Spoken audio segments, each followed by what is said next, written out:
Fasten your seatbelt. It's going to be a bumpy night. Welcome to the Happy Hour Garage, featuring a duo of racing gals who live for the thunder of horsepower, the smell of high-octane fuel, and burning rubber at 200 miles an hour. They believe a day at the Speedway is like a day at the spa. Together, they bring you NASCAR news and interviews and get you ready for the races each week. And now, here's your hosts, Shannon Yoakum and Maureen Kelly from the Happy Hour Garage.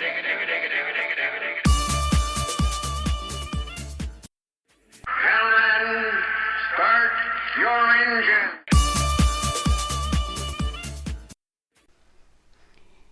Welcome to the Tuesday night of the Happy Hour Garage. I'm your host, Shannon Yoakum, and I'm in beautiful British Columbia. The sun is still just in the sky. It's not quite dark yet. Beautiful day here. Our snow is melting rapidly, and I'm just getting ready for Daytona. I get to leave a week tomorrow. I can hardly wait. So, of course, I'm packing shorts, and I'm hoping the weather is good. I'm joined tonight by my co-host, Maureen Kelly from Philadelphia, Pennsylvania. Good evening. Hey, Shannon, how are you? I'm doing well. How are you doing?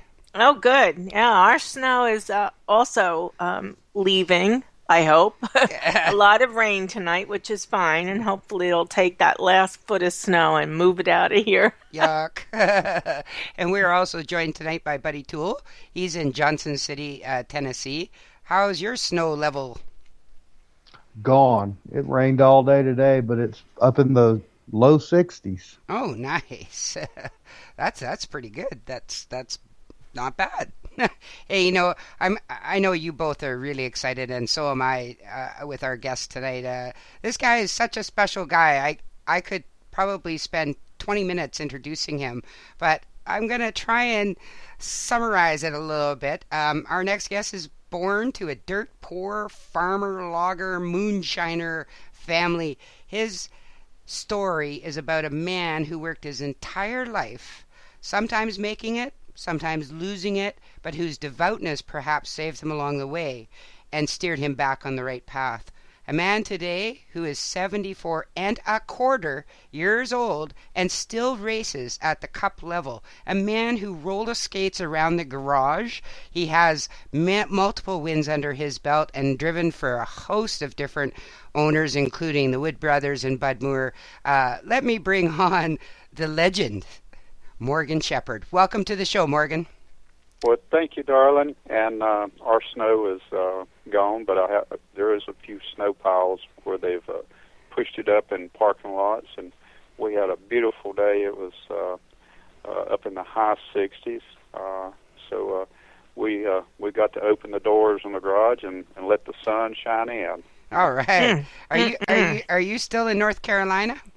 Yes, I'm in Conover, North Carolina, and we are preparing for the Xfinity race at Daytona.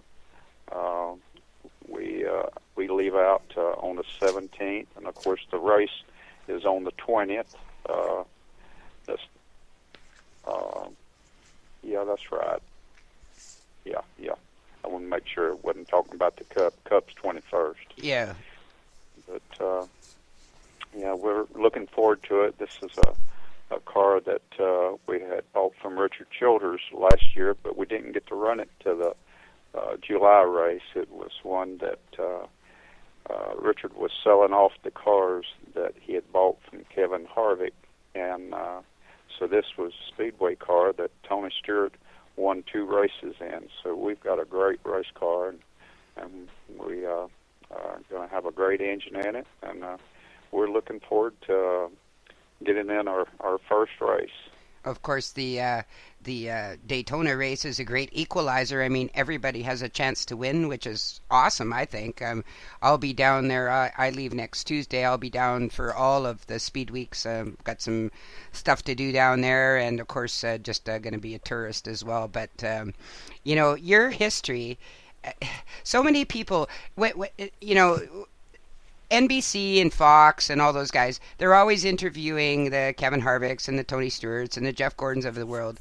And we always try and bring the Morgan Shepherds of the world and the Mike Harmons of the world to life, because so many people do not know much about you guys. There's not a whole lot always on television about it. So if you would do that for me, can you start at the beginning of your life? I mean, I read a story how you bought your first car at 12 years old with, I think your payment was a couple squirrels and a gun or something, after the bad guys built, or the cops blew up your moonshine still. Or steel. Well, the steel was at a different time, but as a kid growing up, at 10 years old, I never had gotten a bicycle or anything like that. First bicycle I got, I gave $2.50 for it, and it was my money, because what I would do, and when school got out, I would work on the farms or whatever I could to make money, and I more or less have supported myself since I was 10 years old. And anyway, I bought an old Wizard motorbike, and that's what I learned to mechanic on. The Western Auto sold them. I found a used one. And so then my first car was at 12 years old. I gave $12.50, 2 flying squirrels, a gray squirrel, and a 20-gauge shotgun. And the shotgun, I tried to find it, trace it back, and because my dad had given me that shotgun, and I really hated that I never was able to find it, because my dad, he passed away at 12 years old, and he was just old mountain guy. We came from Ferguson, North Carolina. That's on the other side of North Wilkesboro. And he was an old moonshiner. The first time I seen my dad, I was probably 4.5 years old. That was my remembrance of him. And a big white bus, like a school bus. It was a prison bus. Pulled up about a quarter mile across the creek. My mother said, "Morgan, that's your dad coming home." And he got off the bus. He would been in prison for a year for making moonshine, and so that was my first remembrance of him. And he was a good, kind-hearted person. Back in the hills, you either logged or there wasn't a whole lot to do, and of course he logged. He had some mules, and he made moonshine, and I can remember in '53 he bought his first new vehicle, a Ford pickup, and he would put a case of white liquor on each side of the engine, lay it on the flathead engine, and we would go to Lenore, North Carolina, and make the deliveries. And I wasn't with him, but the ABC man stopped him, and he didn't have no cases of liquor in there, but he had a Pepsi bottle, and it had some moonshine in it. And of course, they found it on the seat, and they took his brand new pickup away from him.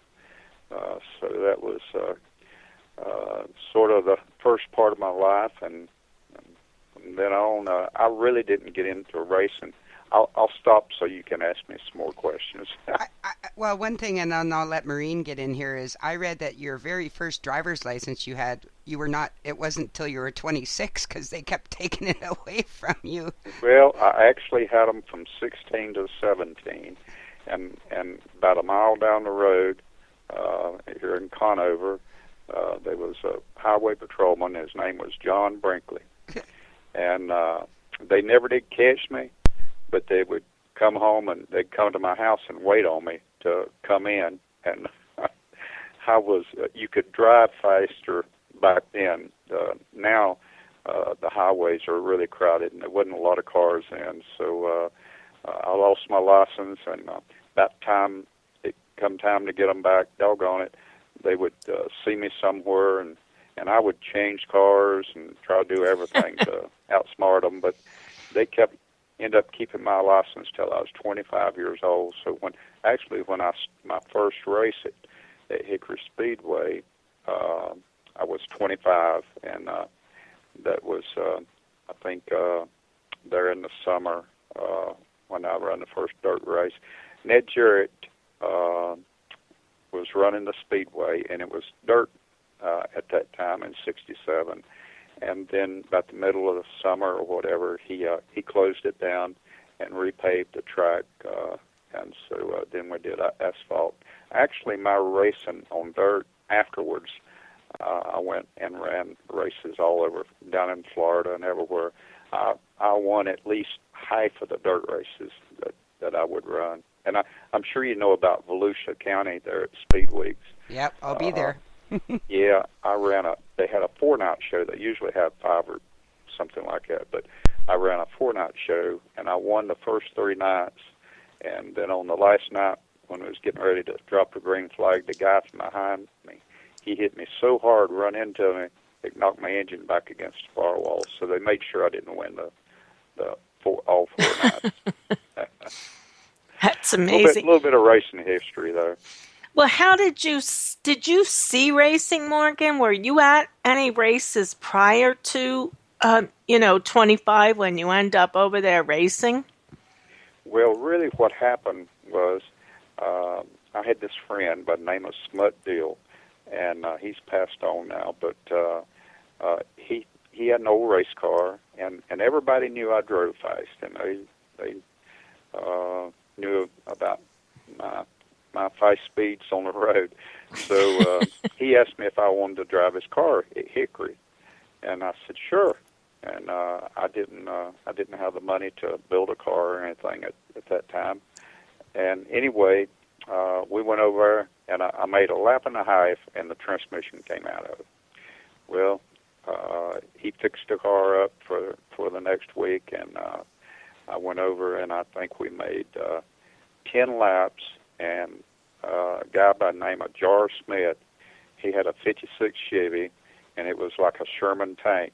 He would have at least 10 wrecks every race, and every race he would get in a wreck, but he'd take other cars out, and then he'd drive right off. Anyway, Jar went sideways going down the back straightaway at Hickory Speedway, and he come down right in front of me, and I hit him right in the door, and it destroyed the car I was driving. And so Smud asked me if I wanted an old car, and I said, yeah, I'll take it and cut the roll bars out of it and build me a car. So that's how I got my first car.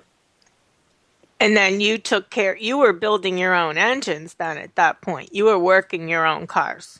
Yes, I learned all this stuff from my childhood. When I, at 12 years old, I was rebuilding engines for guys in high school. I just love to take things apart and put them together, and so nowadays all our kids, they know about computers. Well, Morgan Shepherd I don't even know how to turn one on.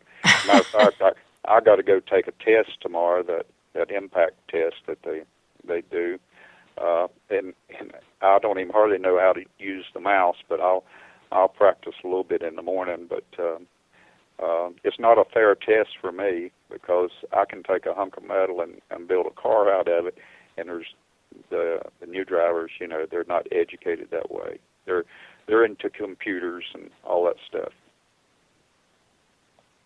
Morgan, who was your biggest influences in your younger years at Hickory? Ned Jarrett, you mentioned. Anybody else, local racers or anyone else? Well, Ned Jarrett was, he's always been called the Gentleman Jarrett, and that is the true words for Ned Jarrett. I love the Jarrett family, and Ned was kind of like my hero. Of course, Junior Johnson and a lot of other drivers, and the Woods brothers, great family. I had the opportunity to drive for them for 4 years, but Ned was my hero back then. I'd go over to Hickory Speedway, and the Cup cars, it's called Grand National then, they would come in, and it was just like synchronized swimmers. they would all, when they went in the corner, they just kind of lay on each other's doors and then come out. It was racing on dirt then was so much different than what it is now. I mean, now they spin out and wreck and every little bit have to restart. But dirt, those Cup guys, they really put on a show, and it's a shame that we don't have more filming of the dirt racing back then. But yes, Ned Jarrett, he was my hero back then. You know, we interviewed him, and we actually interviewed him. So, we had such a good time, Maureen and I, with him. I think we talked to him for almost 4 hours on the phone, and we had such a great time with him. And I've had the pleasure of meeting him a couple times and spending a bit of time with him. And I have to agree with you. He is a class act, and I absolutely adore that family as well. Let me tell you this about Ned. Ned and I have the same birth date, Really? October the 12th. Yes. And we're different ages, of course, but this year I wasn't able to call Ned because I'd changed phones and my numbers, I lost a lot of them, and I seen Glenn down here at the Gold Mine Diner, and I said, Glenn, I've lost your dad. I couldn't call him this year on his birthday. I said, you give me his telephone number, and he did. But the whole Jarrett family, they're a class act. I mean, Dale, back when he was running Bush Grand National, he rented a garage from me, and of course Glenn. What I remember mostly about Glenn, one night over at Hickory, I think maybe Jack Ingram and I got into it, and somebody come over to the car or whatever, and old Glenn stepped in between me and them, and he said, this boy's raced hard tonight. You better move on. and if you know anything about Glenn Jarrett, he's a heck of a man. Yes, he is. He's a big guy. Yeah. It's nice to have your own bodyguard. Yeah. You had a lot of affiliations there back in the day. Harry Gant and Oh, the yeah. late Bobby Isaac, and Andy Petrie, of course, is still around. And I mean, those were the good old days, right? It is, and I tell you, Harry Gant was a class act too. I mean, he was not only a great race car driver, he was a great person.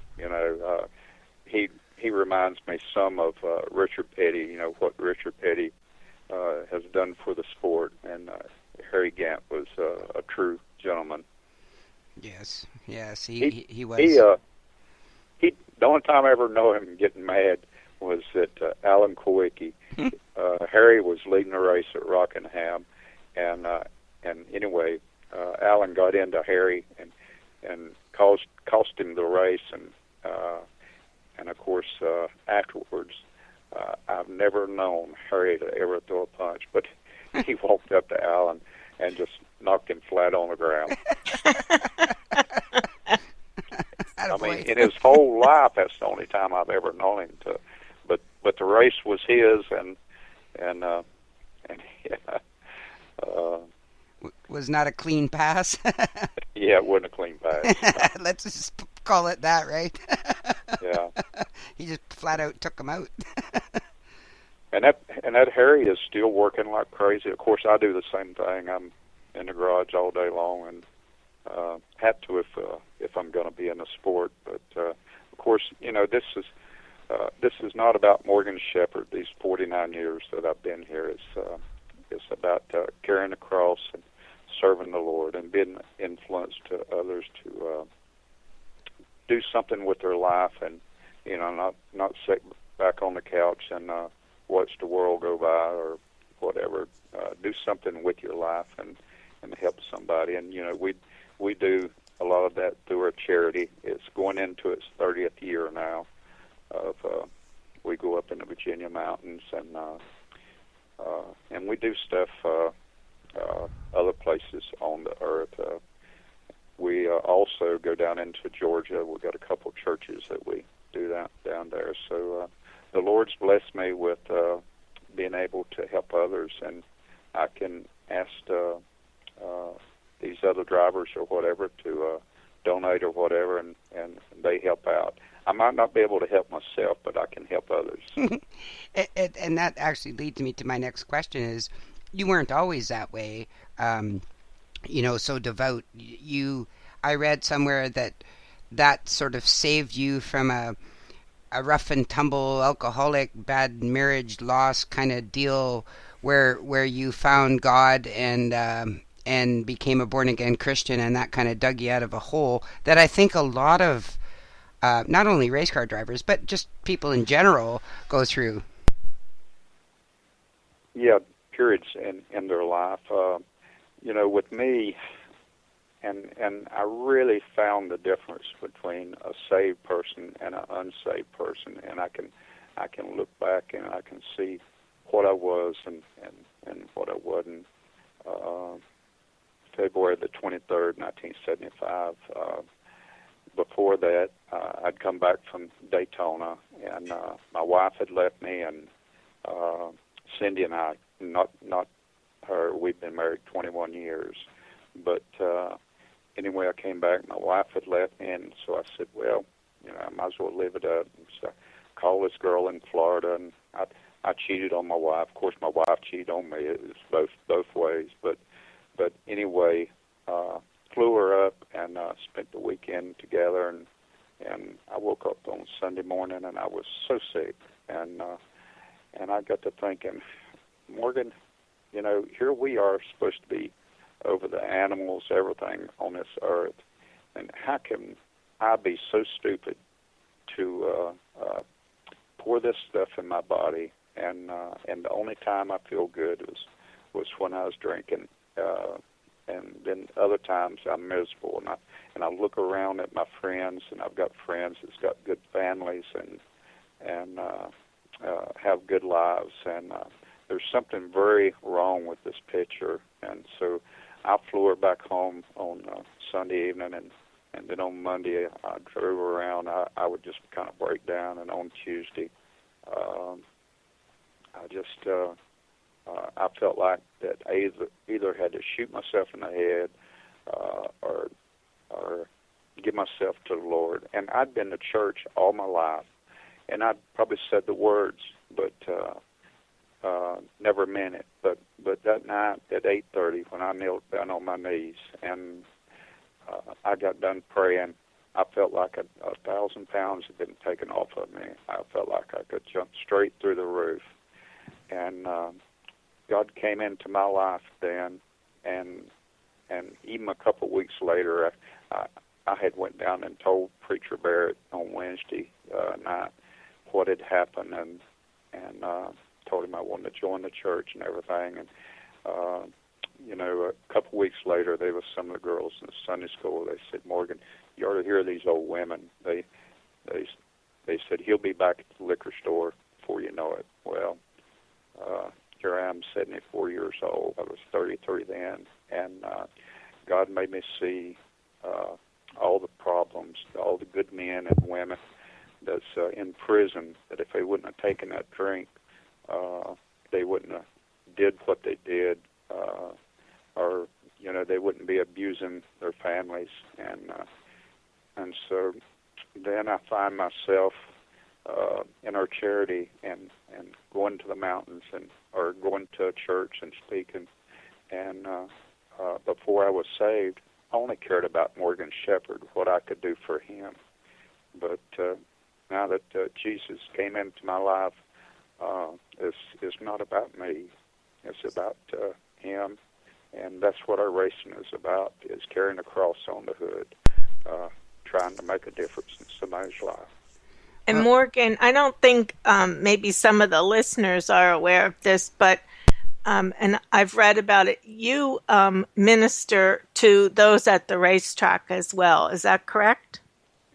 Yes, I do. I'm there for whoever, and it gives me great honor that I know down at Homestead there was a guy that came up to me and he told me about his aunt was ill with cancer, and so he asked me if I would pray for her, and I said, yeah, we'll pray for her right now. And I asked him what her name was, and it's just it makes me feel great that somebody thinks enough of me that that I can be that link to the Lord, and us talk to the Lord, and it's in His hands, and whatever happens.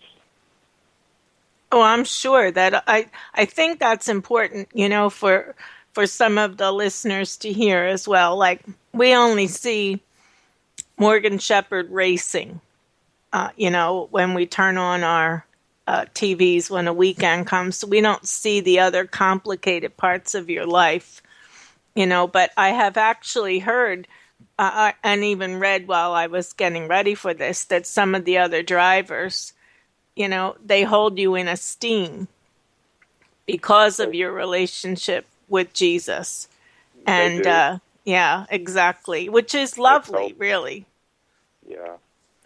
Carl Edwards says he's come and told me, I've had several that's come and told me that I was an inspiration to them. And the funniest thing about some of the races, I'll be over working on the car, and there'll be people standing out behind our car before we get ready to go practice or whatever, and I'll go speak to them, and they'll tell me, we just love to watch you work, because I work like crazy, and I'm always running around, and they just can't believe that I'm doing it at this age. So, I hope that is encouragement to others, and of course everybody doesn't have their health the way I do. I'm blessed in that, and so I'm going to use it. And after you sort of went through this epiphany, I'll call it, just for lack of a better word, you kind of you ran, I think, 60 races that year for 17 different car owners. You finished second in the Sportsman National Championship to LD Oettinger. I'm not sure if I've... LD Oettinger. Ottinger. So you really came out of the gate firing. I mean, in the past, perhaps, either wrecked or won, right? Is that fair to say? That was me. It was. And lots of people go through that, right? And they finally get back on track, and all of a sudden, it's like a shotgun went off, and boom. I mean, you just became incredible. Well, it's been a great journey. The opportunities that the Lord gives you is just unreal, and sometimes you've got to be sure to think about it and not take it for granted. That we're only here on this earth for a short time, and we need to make good use of it. And I would say that to all the listeners there, don't. The minutes that we have here, or the time you have with your family, don't take it for granted. Let them know that you love them, and be kind and gracious to people on the street, because your time's going to come that things are not good. When you got good times, you need to take advantage of it and help others. Hey, Morgan, I was wanting to know about your last win in the blizzard at Atlanta in '93.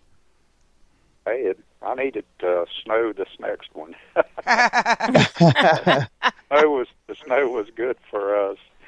Of course, I didn't think that was. I thought that was with Bud Moore's car when we had the blizzard. No, you're with the Wood Brothers.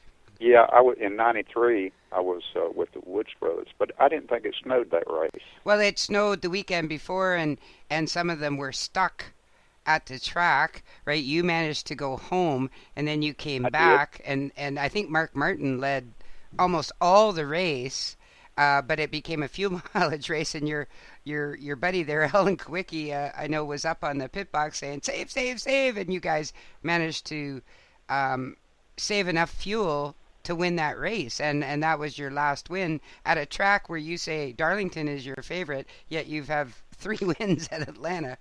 Well, let me tell you about that race at Atlanta. Mark Martin, yes, was up front, but Mark Martin wasn't the fastest car. We never, they really never paid that much attention to us because our pit stops was so bad that every pit stop I would have to be running everybody down. And yes, Mark Martin did blow up winning the race, but I was coming. And then it turned into a fuel mileage race. We had a flat right front tire and came in 8 laps before we were supposed to. And I went out, and after I ran a little bit, Eddie said, "Morgan, if you can stretch the mileage, we need to make up that 8 laps." And I said, "It's easy." Matter of fact, oh gosh, I was trying to think of the car that I was drafting off of, but I would only use the accelerator very little. I just really the car was handling good, and I coasted. Brett Bowdoin was who I was drafting off of, and we actually went 112 miles on a tank of gas. Wow! So it was pretty incredible. And didn't you even pull up to the Sunoco fuel pumps, and you still had gas to get there? Yep. Yes, I drove it. I drove it around. Didn't even try to save coming in or anything, and still had fuel. It was incredible. You know, I find it kind of funny that you've won 3 times at Atlanta and once at Martinsville, right? At completely different tracks. You've said, I've heard you say lots of times that Darlington is your favorite. I think Darlington is Yep. a lot of people's favorite. It's just such old school stuff. And what did you think about the Darlington throwback last year? I thought that was pretty cool. I did too. I thought that was really, really neat that you could see some of the old paint schemes and stuff. That was they need to do more of that. Morgan, could you tell us what it was like to work with Leonard and Eddie Wood? Yeah, I can. Leonard, Glenn, all of them. The whole Woods, I'm sorry. The whole woods. The whole Wood family. They first of all, the whole family. They're fantastic. If I want a tomato sandwich, I can still go over to the truck and get a tomato sandwich. But Leonard, he was a guy that had his nose to the grindstone. I mean, he's just all into the engine work and all that stuff. But now Eddie's got a little different temperament. He was our best man at my wife and I's wedding down in Thomasville, Georgia. But Eddie would fly off the handle. If something went wrong in the shop, I don't know. They told me that there's probably a half a dozen jacks down in the river that had quit working, and Eddie would throw them in a river. And I know on the top of the hauler when we was practicing or whatever, if something went wrong, Eddie would throw his stopwatch, and he'd have to buy him a new one. But he is a great person, but he will let it go. And I love them all, but to see Eddie when he gets mad is funny, and he only does that just for a few seconds. It's all over. Mm-hmm. Yeah, there's 2 kinds of tempers in the world: ones that brew slowly and last for a long time, and then those quick fired up ones that just go boom and then they're done and then they just move on. Well, let me tell you one that happened with me. We was at I think it was the World 600 at Charlotte, and anyway, we was just finishing up practice, and somebody undoubtedly had belched out a little water or something, and I done slowed down, and all of a sudden the car just took off to the wall, and I flattened the side of the car out, and now I think maybe that's the first car we'd ever even wrecked or banged up or anything. I didn't tear up in 4 years. I didn't tear up but a couple cars. Anyway, came into the garage and got out of the car. Eddie throws his watch. He says, "I might as well just quit." Now, this wasn't like I was wrecking the car every week or whatever. So all the guys jump on the car and they start straightening the sides out, taking the inner panels out, the crush panels, and they get the car fixed back. And I almost won the race. I ran second in that race. And every race that we'd run that car in, it would finish always in the top 5 wherever we went. So it was a great one of those great race cars. He didn't even it bent the chassis in on the front, I think, about a half inch, and he never did fix it because it ran so good. So they didn't try to straighten it or anything. Yeah, you came close to winning the Mellow Yellow race down there. Was that a second place one? I won the Mellow Yellow in the Grand National. Yep. Nationwide or whatever. Yeah, I didn't run second. I won that race. Oh, you won that one. But I've never won in the Cup down there. I've ran second. Kind of like Daytona. I've had 3 seconds. I know. 2 in the 500 and 1 in the 400. And one of them, I actually had the car to beat. In '89, I was driving for Butch Mock and Bob Ray Healy, and we had a Pontiac. And this was I think this was the 400. It was. Anyway, Davey Allison was, of course, leading the race, and my car was the best car. I knew where I was going to pace him. Which was unusual. I was going to pace him on the outside going in 3 and 4. Well, about 10 laps ago, they was all getting so excited, and they was jabbering on the radio, and I said, "Guys, hush up. Let me drive this race car." And so they hushed up. And so anyway, I was looking in my rearview mirror when the white flag came out. I was looking to see where Bill Elliott was, and he was like 10 car lengths behind me. He wasn't close to me, and I missed the white flag. And I come around, and they was waving the flag, and it was the checkered flag. I never seen the white flag, and I had a car that day that was capable of winning the race. But I knew I could have beat Davey. But when I ran second to him in the Woods Brothers, that was all we had. Mm-hmm. That you've had your. Would you say Daytona is almost your nemesis? I mean, sometimes you don't qualify there. When you do get in, you're lots of seconds and stuff like that. How do you feel about Daytona? Like, what's your heart say about Daytona?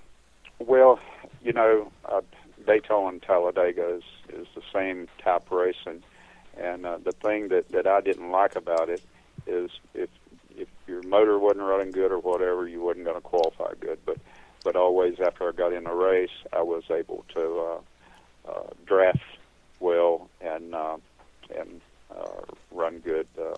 I could use the air to my advantage, and Talladega, we always was good there, and I was running third the last time with the Earnhardt, what I remember, and all the Earnhardt fans gave me the number 1 sign whenever we left the racetrack. But Dale was he was leading in the points, and if he would just stayed where he was at, he would have got bonus money for $100,000. Well, he got up on the outside of me on turn 2, and I think it was with maybe 2 or 3 laps to go, and when he did, he kind of squeezed down on me. Well, I didn't move, and of course Dale got spun out. He ended up 21st, which was my car number, and I ended up 3rd, which was his car number. So he wasn't a happy camper, and I told Richard, I said, "Richard, look at the video. I did not move. Dale squeezed on me, and And Richard said, "Yeah, I know." I mean, Richard wasn't mad at me about it. But Isn't it always? we've always been good friends. Richard's always he's one of the great car owners. And he's one of those throw your watch kind of guys too. Oh yeah, he's, I reckon we're both kind of like that. Oh, you admit you're like that too? You can push us past our limits, you know, and he has to take a lot with his being a car owner and the teams he's got. Those grand boys, they're doing great. I can't believe that they're racing like if they've had 15 years of knowledge. They've really started out well, and it's going to come together for them. Richard is really laying it on the line this year. He is. They've cut back on things where they're doing it with other teams and all. He doesn't like seeing his cars out there somewhere else outrunning him, and so they're really taking a big effort on getting all the employees dialed in to where you do this job the very best you can, and he's coming out to really try to win this year. You know, I have to ask you this. Maureen and I are both well into our 50s. Okay, and you're my dad's age. But I can tell you something, and I'm sure you can relate to this, is that, you know, you've kind of been there, done that, seen it all, right? I mean, you've come from way back in the day of the Grand Nationals and Hickory Speedway up into the current way that racing is. I mean, this is a twofold question. One is, do you ever get tired of people saying to you that you're the oldest record of this whatever? And what advice would you give to those young bucks like Richard Childress's grandsons? Well, I don't have to give them anything. They've grew up in the sport and they watched it, and they know you got to work for it. But there is a lot that doesn't value the dollar that it takes to be there, and then there's a lot that doesn't understand why I am here, and they some of them won't even speak to me, you know, but you know, they're like, I don't deserve to be here. Well, listen, I would like to see them over in the garage, over in my garage, working all day and night, and then driving to the race. We don't get in an airplane and fly there. They'll complain about the plane's late or something. Well, you've driven. They need to walk in Morgan Shepherd's shoes, but this deal is really easy for me because the Lord is carries me. He's those. You've read the thing with the second set of footsteps. Well, that's what how I get from here to there. The Lord guides me, and I'm just blessed. I hope I can make a difference in somebody's life, and it's a great journey. And I see so many of my friends passing away, and just like I can't believe Barney Hall. I really didn't know he was 83, but such a great ambassador for the sport. I've got to see so many people come and go, and some of them young and some of them old. So I'm going to use this time as long as the Lord allows me, and my good friends all over. You know, I'm on Social Security. I make about $1,400 a month, so I think it's really something that I'm still here with nothing but friends that help keep me here. How do you get in that window? I mean, I know I have trouble contorting at 55, which is what I am. bones creak and things pop and snap and sometimes and one of the hardest things as you get older is sitting still for long periods of time. How do you deal with that? Baby, let me take you roller skating. Hey, I'm a qualified roller skating instructor. I'll have you know. I skated yesterday and I skated the day before.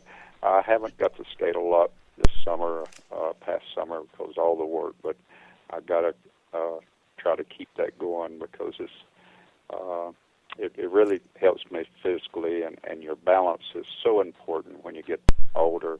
And I don't advise, someone 50, 60, 70 years old to take up roller skating because you've gone past there where if you fall, you're going to break something, Yep. And, don't you worry about that? I would be afraid to break my tailbone. I'm just going to put it out there straight out. I mean, things are a lot more fragile, even at Maureen and I's age, never mind yours. I am blessed with my bone structure. Back in the days, I was always in a wreck with somebody else. It wasn't me wrecking. It was my sister wrecked us, and one night turned us over and all kind of flips. And this is an incredible story. That was when I didn't have a license. I think I was maybe 21 or something. And she was driving my Henry J, 51 model Henry J. And anyway, her boyfriend was behind us in his nice 59 Impala, and she was looking in the mirror, and she ran off the edge of the road going into the curve and turned the steering wheel real quick. And I reached over and grabbed her arm, and I felt her slip out of my hands. The car just was in such a fast tumbling deal. It threw her at least 50 yards. Where we went into the curve, she landed all the way around the curve in the ditch. And it threw me out, and I seen the headlights coming at me, and I said, well, I'm going to get it this time. And when the car stopped, the car was upside down, and my feet was sticking in the roof. Oh, my God. Well, when I got up, I could not believe it. Well, I walked all the way around that curve, and I found my sister laying in the side ditch. And so I picked her up. Her boyfriend had spun out, and his front end was hanging off in the ditch. The curve was elevated quite a bit, and his car was sitting on the frame, and of course it wouldn't back up. So I put her in the car, and it was one of those times that you have that unhuman strength. I picked up the front end of that car and pushed him back out in the road, and so he was left and was taking her to the hospital, and the highway patrol came, and he was investigating and looking at everything, and all of a sudden he got this call. He says, I gotta go, I got emergency. Well, he goes down the road about 5 miles, and these people, they came around the curve on the wrong side of the road, hit him almost head on, threw my sister out in the highway again. Oh, no. And the same highway patrolman investigated both accidents. No. Oh, my God. The ambulance finally got her to the hospital, and she was just all scun up, still didn't have no broken bones or anything. So, oh, my Lord. That's an incredible part that we tell in the movie that they've been trying to get me to do. That they did the trailer to it, and I just never have let them. When I first started off with it, I thought, okay, we wouldn't do this, but I didn't realize it was going to take so much of my time. So maybe one day I'll let them finish the movie because they got people that will put up the money and all. And but I'll probably do the book before I do the movie. But that happened, and that's incredible that that could happen to somebody. 2 wrecks in one night. Is your sister still with us? Oh, yeah. God, she must count her blessing something. Yeah. Holy cow. I got 3 sisters, and they all living. And Barbara,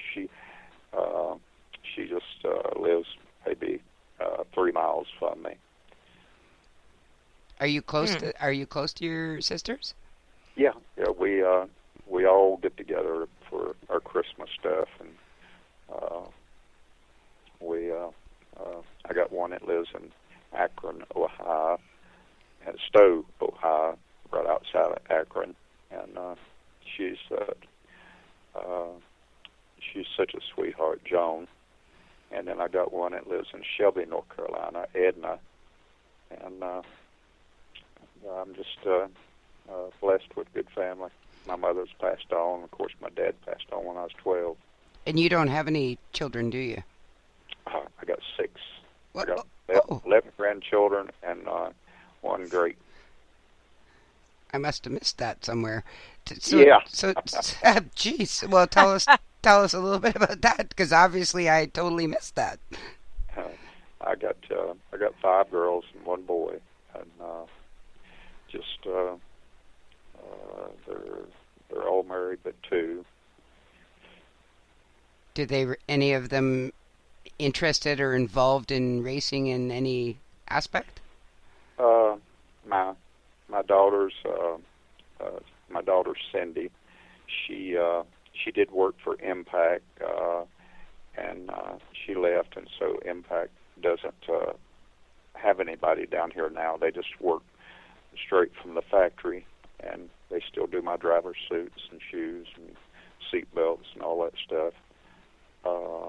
But my other daughters, they are not involved in racing in any way. She still goes to races. As a matter of fact, Cindy's, and my wife's name's Cindy also. So we got 2 Cindy Shepherds. But she'll be at Daytona down there, and she works for the number 98 Xfinity team. Oh. That's interesting. Premium Motorsports. Yes. Yeah, we're familiar with them. Do they, I think Cindy is Buddy, isn't that who you dealt with to get Morgan on the show? I believe it was, yeah. Oh, there he is.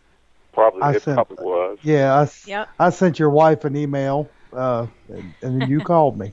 Yeah, Okay. in Then- Walmart. wow. And before Buddy says anything here, Yeah. I have to tell you, Morgan, I don't have my internet on usually when I'm at work, because I'm working, right? I work for somebody else, and I figure they're paying me, so I give them my time. But on my breaks, I come out and check stuff, and Buddy says, Shannon, Morgan Shepherd just called me in Walmart. I tell you, I laughed my head off. He was That's so where I hang out excited. at. I think that was one of the greatest days of his life. Yeah, I believe I told you I was in Walmart. I couldn't hear you. You'd have to hold on a minute, didn't I? Yep. Did. He said he was terrified that you wouldn't be there when he got outside. He Hey, was well, he was so excited. Let me tell you this. If you want to see about helping us or whatever, go to morganshepherd.com to donate. And we've got a new advertising agency, cm2agency.com. We're going to have new stuff on our website. I think it'll be up Wednesday morning, I think they told me. And our crew chief for down at Daytona, and this year a lot of the races is going to be Tony Furr, which has worked at Hendricks, and he's worked everywhere. He's worked with Earnhardt. So I'm excited about Tony going with us. He's a great guy, and the races he helped me last year, we did well, and so I'm looking forward to it. Morgan, for somebody that spanned the generations of NASCAR, what do you think of today's product with the Chase? How do you feel about the Chase coming to the Xfinity Series? What are your thoughts on that? Well, anytime that they make a change, they're just trying to get things to not be stale, and where they're going to bring more interest to the race fans. And that they can, where they're not watching the same old show. And I applaud them for that. The sport is very hard to be in this day and time, and with our economy the way it's been for the past 7 or 8 years, it hasn't been good. So the big teams, they've had to scale back and try to survive it, and then NASCAR has had to try to do different things because the fans were not there in the stands because of the income is not there, and so now we're getting into politics. That's why we need a great leader, not only that will see that we're protected, our military is taken care of, but that our economy comes back, and really it's pretty simple. They've let all our jobs go overseas, and we just need a good leader in there that will bring the jobs back where people can support their families and go out and do the things they love to do, like racing NASCAR. Yeah. How many people do you have actually working with you in your shop, Morgan? And how many cars do you prepare ahead of time now for the 2016 season? Hey, this is the most I've ever had here in a long time. Usually we struggle just to get one car to the track, but we've actually about got our Atlanta car ready to go, and we're going to pick up the engine tomorrow for our Daytona car, and it's pretty much ready. You put the engine in, and then you put it on the ground, you get your heights right, and then you put it on the scales and get your weights right. So the Daytona car is in pretty good shape. It's all painted and ready to go, ready to stick some ponies in under the hood, and our Atlanta car is over already with the motor and everything, and we're going to try to get a backup car done. I've got 3 cars, and so hopefully here in the next week and a half we can have all 3 of them ready to go. And you're going to run, of course, Daytona. Are you planning on running the whole season? We're planning on to try to do it. Last year we didn't have a motor for Daytona, and so we wouldn't. If you miss out on Daytona, it messes everything up. So we're getting to start off down there. We've had some friends. We still don't have sponsorship. We still need sponsorship, but we've had friends to step up and help us to get to Daytona, because it takes pretty good lick to go down there. I read a story about you that this guy, Glenn Knipe, am I pronouncing that wrong? Or you're exactly right, Glenn Knipe. That this story kind of fascinated me, because we've interviewed, Mike Harmon and Johnny Davis and all, low budget teams that are all struggling to make ends meet, and you quoted that Glenn had a wife and 9 kids, and Right. I'll never forget this quote from you, was that, honey, we have to cut down on the groceries this week because we got to buy Morgan some parts. Hey, that is honest truth. We blew the engine over at Hickory Speedway, and Glenn had this old flatbed truck, and his wife, and they had 9 kids, and a lot of those kids are in racing now. Of course, Glenn's passed on now, but his wife is still alive. But I went over and crawled up on the truck, and I think I had a caution or something. It was kind of quiet, and Glenn said, "Sweetheart, we got to cut down on the groceries this week. We got to get Morgan an engine for his race car." That's the honest truth. and what do you think it was in you that inspired that passion in him?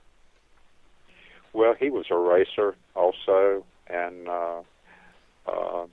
he could see that we was starting out running good, and we was just good friends, and they helped me. Didn't really hand me any money, but then he was going to help me get an engine for my car. And I mean, all we needed was parts and stuff. I did all the work. I got my machine work done at a machine shop down here in Newton. John Lance was known for their racing rods over the years. The dad passed it on to their sons, and they built Lance racing rods. So during the 80s and 90s, the Lance rod was a real popular rod in NASCAR racing. I think they're not in it no more, but anyway, Glenn Knipe was a special human being. He had a junkyard, and that's how he made his living. It was kind of a rough way of life, and they had all those kids, and they was happy campers. You must have had a lot of people through your life that were like that, right? I mean, you raced for Bud Moore as well. I mean, can you talk a little bit about that? Yeah, actually, in '89 when I drove for Butch Mock and Bob Ray Hilly, Ford had approached me, and anyway, there was a job coming open there at Bud's, and so we got to ride, and really went well. That was my closest time of winning a championship. I tell you the truth, I don't remember if it was 90 or 91. I drove for him in 90 and 91, but we led the points all the way up to the road race at California.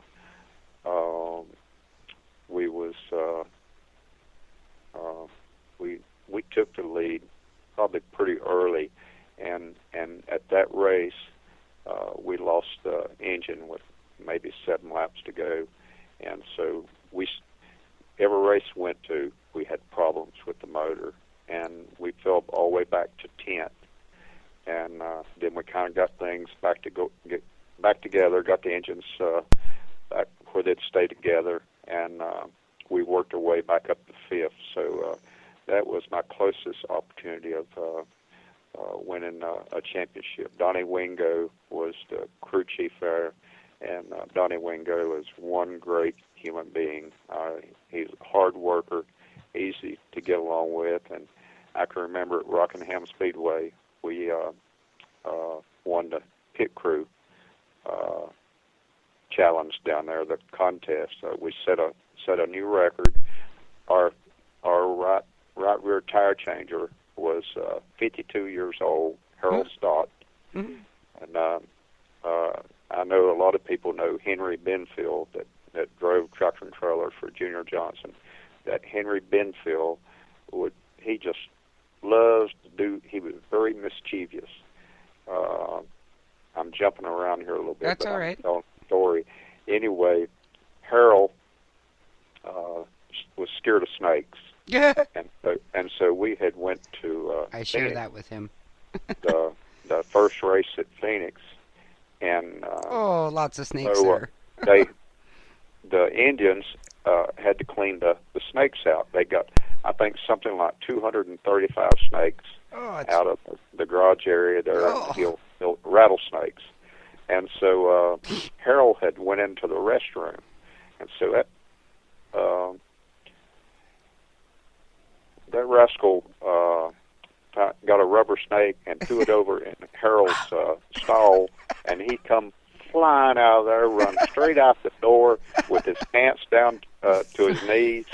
And I told Henry, I said, Henry, this is enough. I said, you're going to cause Harold to have a heart attack. Yeah.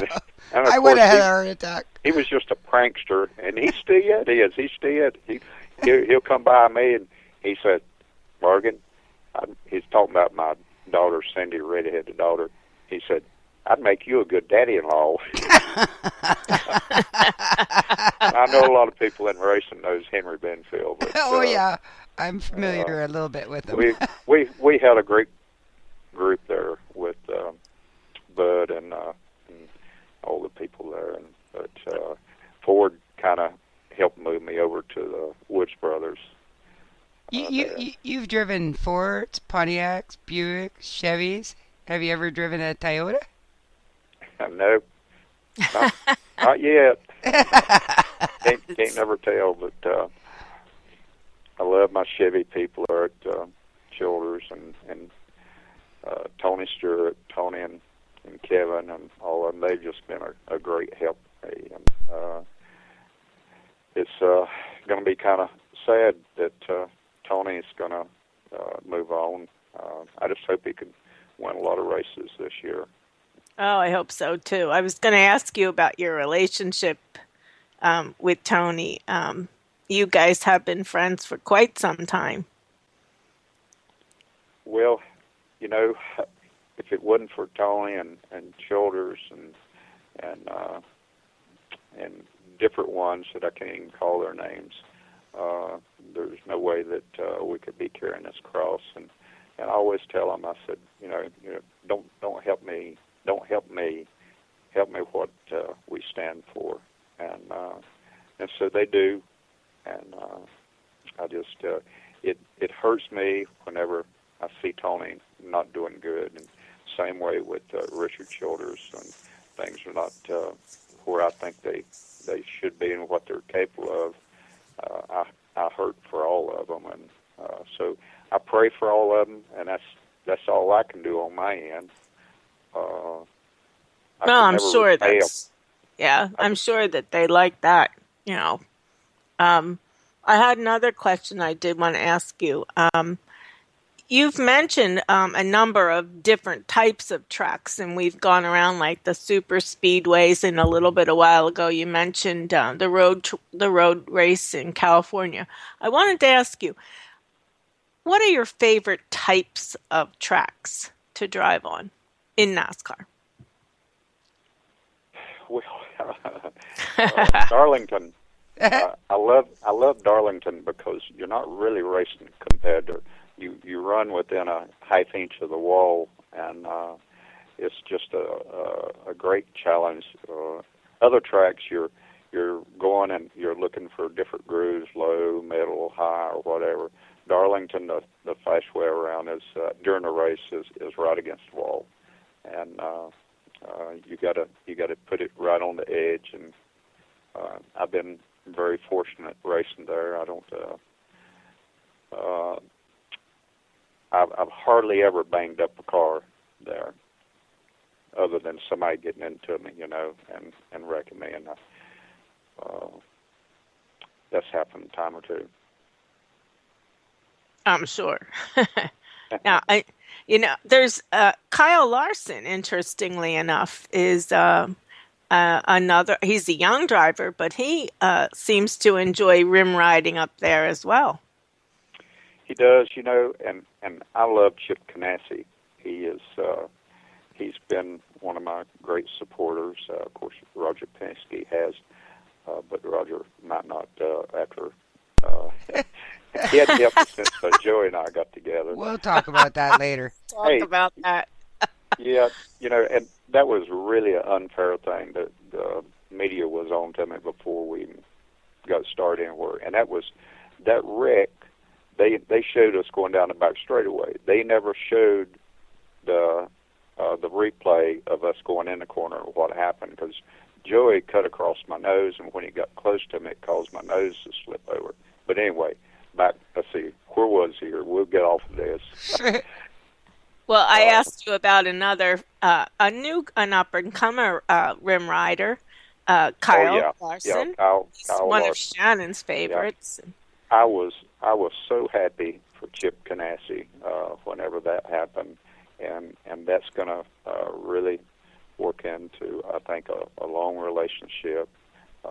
Chip is just a great person, and he deserves a great driver and great people around him. And of course, this sport is not just made up of drivers. It's the No. talent that they have that's in the shop and on the in the pits. I mean, it's all got to be great. But Chip is a great person, and I know one time I was at Charlotte and was going into the last few races, and I didn't know how I was going to get to Phoenix and to the last 3 races to Texas and Homestead.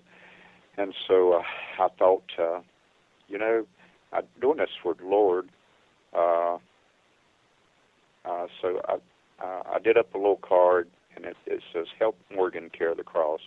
And so I needed about $6,000 to get to each race. And so I went over to Chip, and I told Chip what I was doing, and he says, "Yeah, here, I'll give you $1,000, and this other guy, he'll give you $1,000." The guy that was with him, he volunteered him, and of course they gave me $2,000, and Joe Gibbs, I raised $5,000 just in a little bit, walking around and asked him to help me carry the cross. So I appreciate always Joe Gibbs, and does a lot for us too, and a lot for our charity, and I'm fortunate to know so many great people. And Morgan, where do you? Kyle is he's going to continue to get better, and I mean, he wears that wall out, and he's going to get to where he won't hit it. He'll run within a half inch of it, and all day long. I believe that. I believe he's probably one of the best of the up-and-comers that I've seen. He just needs to, Shannon explains it a little bit better. Shelley says he just needs to know how to stretch his talent out from the beginning of the race to the end. Yeah. Fuel the testosterone, but monitor it so that it goes all the way to the end. Yep. I think a lot of race car drivers are like that. I mean, Kyle Larson's and Kyle Busch. Kyle Busch is better at it now than he used to be. Kyle Larson is just learning that it's not a 50-lap or 30-lap sprint. It's a 500-mile marathon, right? And Kyle Busch is learning that, and I have nothing but admiration for him. I mean, I used to not like him very much, but you know what? A lot of people didn't. They Right. didn't, because he wasn't very likable.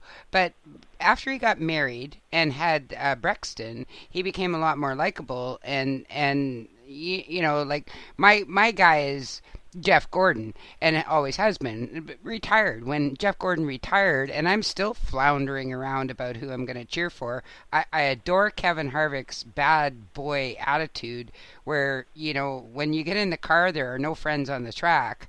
You just go for it, and I really like Rodney Childress. I think he's a special guy.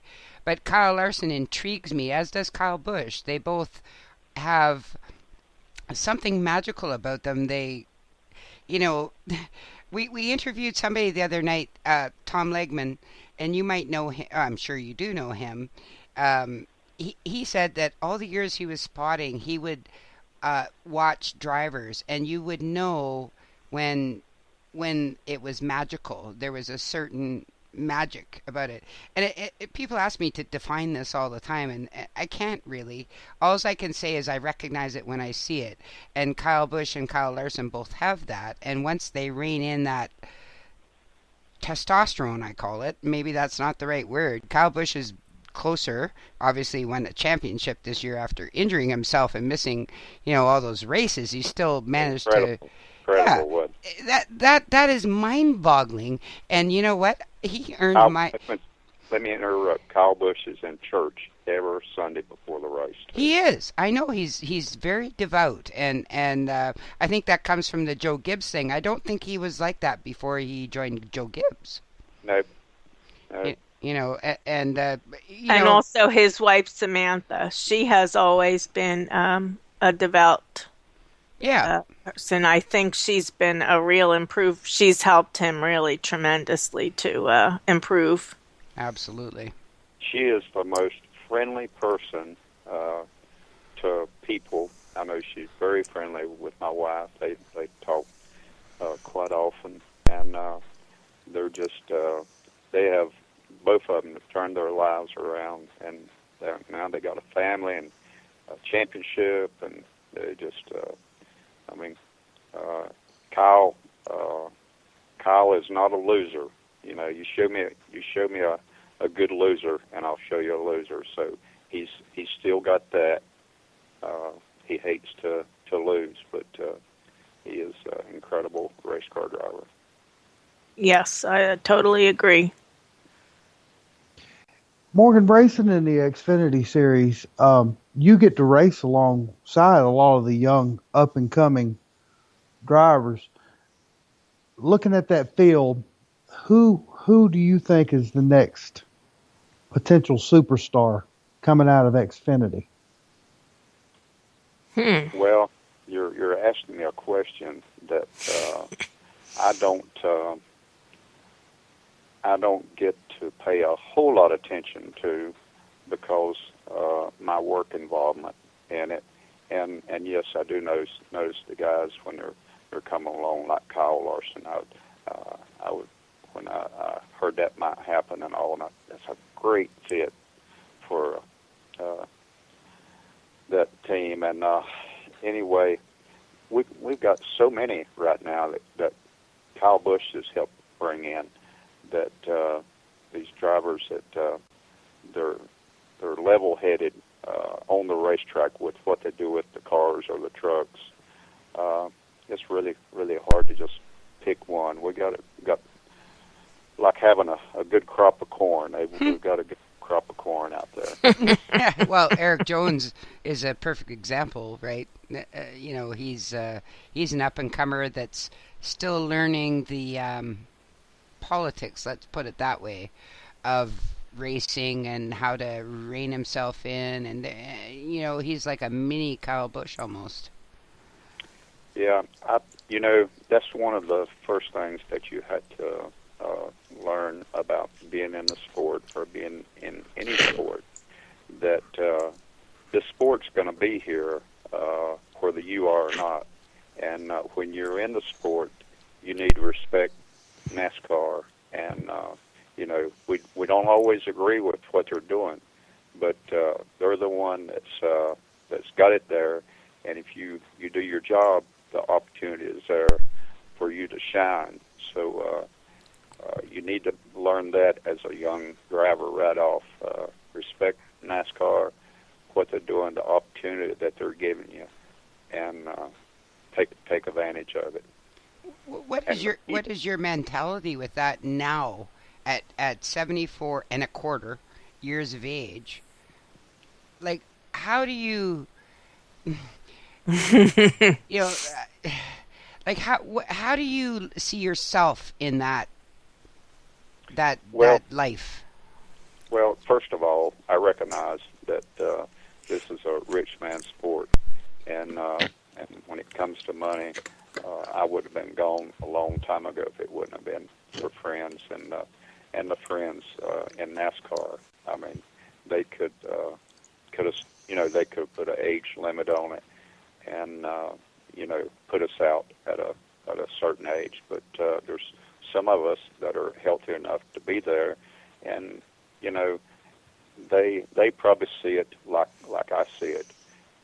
For me to be out there running and actually always pace cars wherever I start at, and I'm not out there hitting the wall. If I go to hitting the wall and stuff, I'll stop on my own. But they realize that we've got fans. Matter of fact, when I go up for driver's introduction, my applause is almost as well as any of the front runners. Why do you think that is, Morgan? Well, the race fans that's been in the sport for a good while, they know me. The younger kids don't know me, but they may learn to know me. And man, I get fan mail from Russia, from Germany, from Australia, all over the world. It's incredible that how we reach other people. I mean, you just wouldn't believe the cards, the people that collect stuff in other countries. They send it to us to get it signed, and only through the sport of NASCAR. I mean, this is the biggest family sport of anything. Football, baseball. Nobody else has tailgaters like NASCAR does, and these tailgaters, they come to certain races and they meet up with their friends at that race. They look forward to seeing each other, and they're more accessible to the athletes, the drivers or whatever, than anything else. NASCAR, they've been working on trying to let people come in and see, and we do autograph sessions, and so it's the only sport that's really family oriented more than any other sport. That is very true. What's the most common question you get asked by fans? When you gonna quit racing? Oh, and what do you say? When the Lord tells me. I would imagine that would be your biggest question, and you know, I'm certainly going to ask you that question, but you know, really, you've already answered it by this whole interview. You know, really, if you're listening to this interview, you realize that Morgan Shepherd's going to stop racing when Morgan Shepherd can't race anymore. Well, it's like I said, if I go hitting a wall and stuff like that, I'll stop it on my own. I start making mistakes, but I'm there as long as the Lord wants me, and when He doesn't want me anymore, He'll not make it possible for me to get there. And this year we still don't have sponsorship, but we have friends, and that's we're going to be at Daytona carrying the cross, and for our friends and everybody else. Well, and we admire that, and you've got 3 fans right here as well, by the way. Absolutely. And when I told the people up here that I was interviewing you tonight, they were all like, "Oh my God, I can hardly wait," because they all want to hear about your history, how you got there, how you're existing, all that kind of stuff. Like, people are fascinated by that, and I think the 3 of us are as well. I mean, that's why we had such a good time with Ned Jarrett, because we love to hear about how people got there. You're barely scratching the surface on the struggles and the times that were brutally tough, coming up back in the day. I mean, we've heard lots of stories about that, and people don't realize how tough that was. And you were scratching to make ends meet. You're always working on cars, trying to find money for parts, and getting whatever money you could by running 30 races a week kind of deal, right? Yeah, we used to race 4 nights a week. We'd go to Columbia, South Carolina on Thursday nights, and then we'd go to Asheville, New Asheville Speedway on Friday nights, and then we'd maybe go to Hickory on Saturday nights or somewhere, and then we'd go over to Shelby, to Rutherford Speedway, and it was an outlaw race. And matter of fact, during '69, I won 21 out of 29 races, and over there, their outlaw cars, they had 400 cubic inch V8s and everything. They was Camaros and all kind of different cars, even a Corvair with the V8 motor in it. But my 6-cylinder 55 Chevy won every race it ran there. And what were the struggles like? I mean, you're probably scratching for money and trying to feed your family and all that sort of stuff. Well, let me tell you, the struggles really wasn't as bad then as it is now, because that year I won all those races. The left front tire was on the car all year. The left rear was changed once, and the right side, I think, changed maybe 3 times, and the tires wasn't but $25 a piece. And now they're $350 a piece. Oh no, you're way off, darling. I am?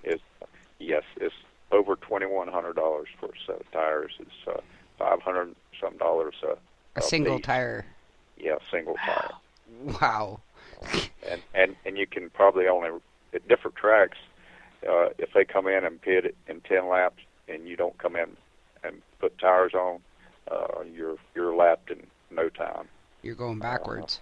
But then, like Daytona is easy on tires. You don't Yes. use a bunch down there.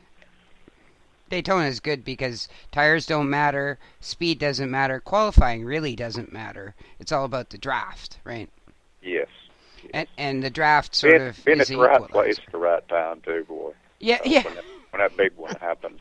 Yes. And it does. Yeah, you want to be in the right place at the right time for sure. Can you tell us a little bit about this Joey Logano thing? And the reason I ask you about this is because of the Matt Kenseth and Joey Logano thing. It's kind of been going around, and maybe you're not going to be honest with me here. Maybe you will. But it sort of seemed to me... Always be honest. Sort of seemed to me that Joey Logano needed to be taught a lesson, and he was taught it. The thing that happened with you, I watched that too, and I saw the same thing you just said. How does that bother you that certain drivers are just expecting you to move over? Like that you're not competitive, you're not racing, you're a start and park. Yeah, I wished I wouldn't have had to run that whole race. That car was so terrible. And when other people drove it, it was the same way. But I do not like running that slow. And what I would do, when we got to the corner, I'd really slow up and let them go by. Well, I did the same thing for Joey. We went down the back straightaway, and we got to the corner. I slowed up. Well, Joey was going to be a smart aleck, and he kind of cut over against me. And to cut me off, well, it ended up, it costed him. But the people did not get to see that. But because also the people that was doing the broadcast, they was already on me because I was getting to drive a car there. Well, a man put up the money for me to drive there and drive at Daytona, and it was in cars that I really didn't want to drive, but my friend wanted me to try to race. And so anyway, I hate that it happened because Roger Penske is like one of those people that's done so much for me, and I would not want to do anything that would cost him. So it was, Joey was getting too close to me. He had a fast car. No, he didn't have to do that. I was way over across the inside white line. I wasn't on the outside of it.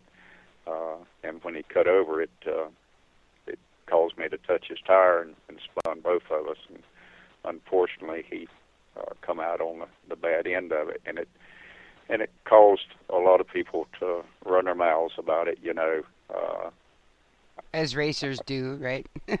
Yeah, as racers do. I mean, and me of all people didn't want something like that to happen. I'm sure if you'd asked any other front-running car up there, they said I was slowing down and getting out of the way, and that's what I was doing to him. And I hate it happened, but it did. That's history. It is, but it sort of is today, right? That you've got these young guys that feel like they're entitled. I listen to lots of radios during a NASCAR race. I'll flip around, and this year with no Jeff Gordon, I'll be flipping around lots. And I listen to various people's radios, tons of them, and so many of them feel like they're entitled. And this has been going on in racing forever, even at my local track. That guy's a lap down. Why doesn't he get out of the way?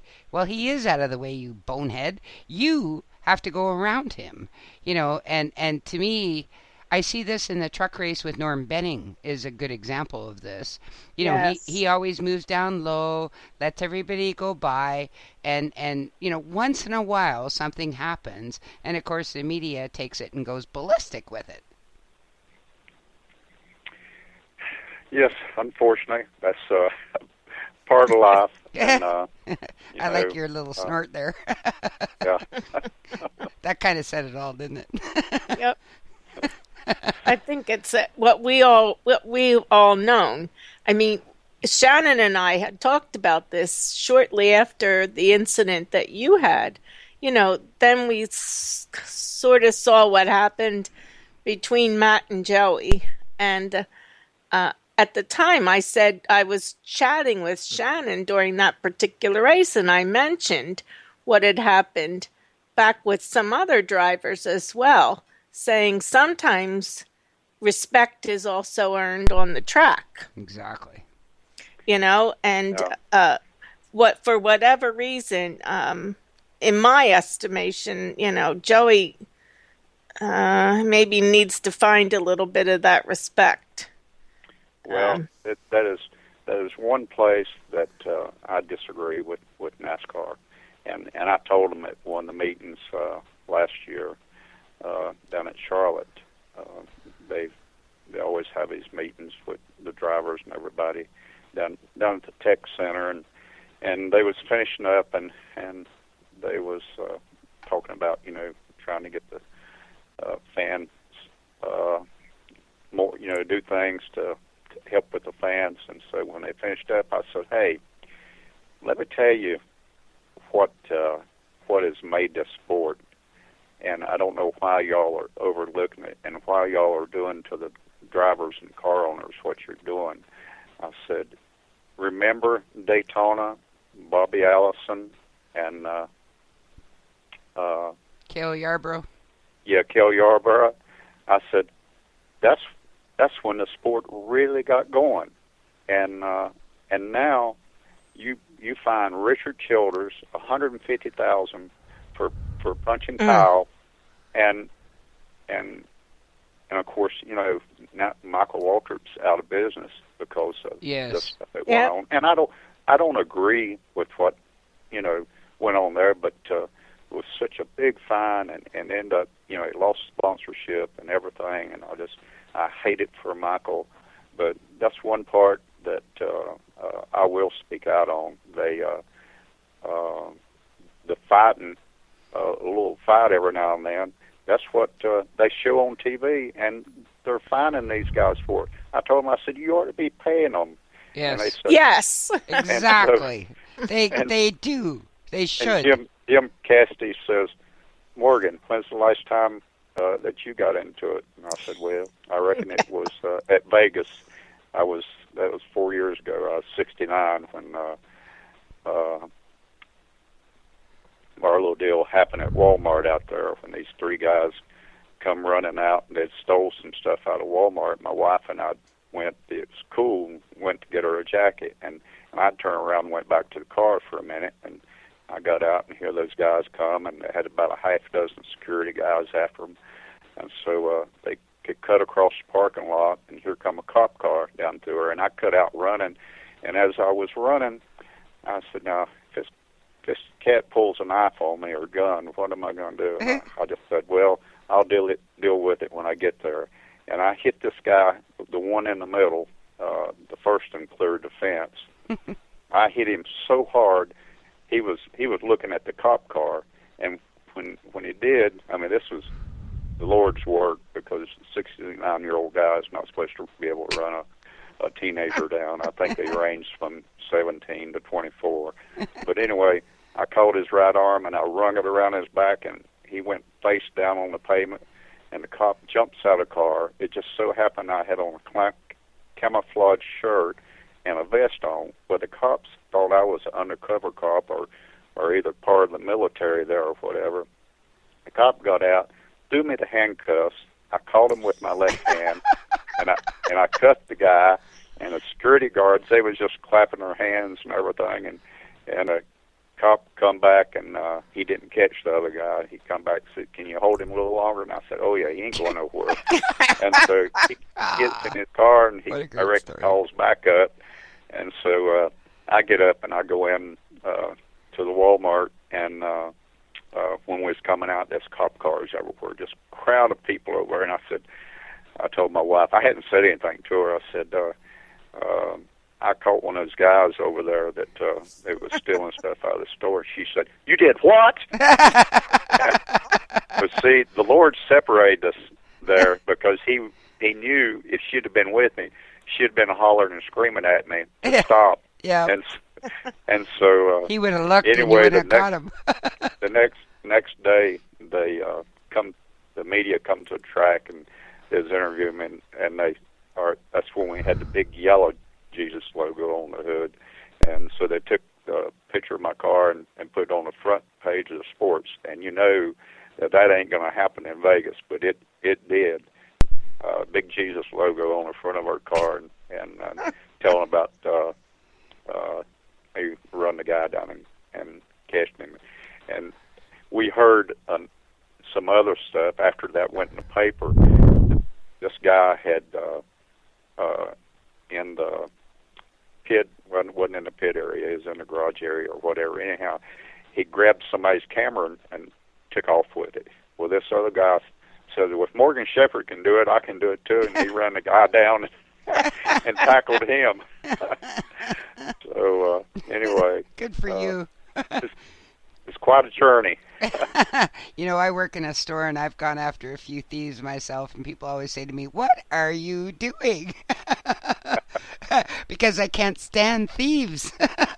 Yeah, I've always been that way. Yeah, me too. I've gone after lots of guys that are 3 times my size and just tackled them, and it's like, what are you doing, you stupid woman? You do realize incredible. You're a woman and 55, like you shouldn't be doing this. Yeah, well, you know, it's incredible to see things on TV where somebody's jumping on somebody, beating them up, and people just walk right on by. Yes. Not do anything. That just blows me away when I see that. I just, you know, I don't understand. I can't. I'll probably get killed someday, but they'll just be sending me to heaven early. Yeah, me too. I know I can't walk by either. I just absolutely can't. If I see somebody in distress, I've got to stop and help them. It's just my nature, and I don't care what it does to me. Kind of adrenaline takes over, and I think adrenaline gives you big muscles, and you just do what has to be done. You call it God, I call it adrenaline. It's funny as hell, though. You know, and I often say to myself, are you out of your freaking mind? What are you doing? And my boss often says to me, Shannon, you know you shouldn't be doing that. And yeah, I know. That doesn't stop me, though. It was good, though, wasn't it? It makes you feel so damn good. Yep. You just feel like you stopped one of these scumbags, and, you know, the world would be a better place without scumbags. I can say that much. Yeah, all the respect's gone. Yeah, exactly. And I feel for you. I love that story. That's a great story.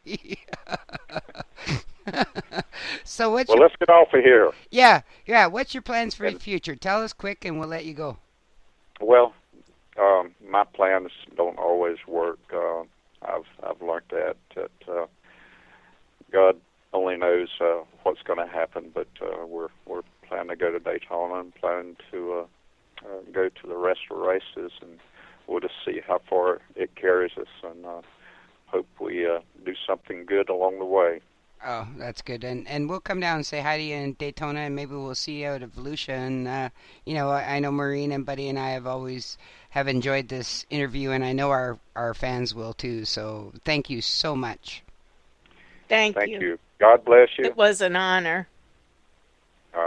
Don't make my head be big. It should be big. It truly was an honor, Morgan. It was. God bless you guys. Thank you. God bless you, sir. Bye-bye. We hope you've enjoyed hanging out in the Happy Hour Garage. Thanks for tuning in. Please join Shannon and Maureen next week for another episode of NASCAR news, interviews, and stories. Check out our website at www.happyhourgarage.com for our previous shows and see what's coming up next.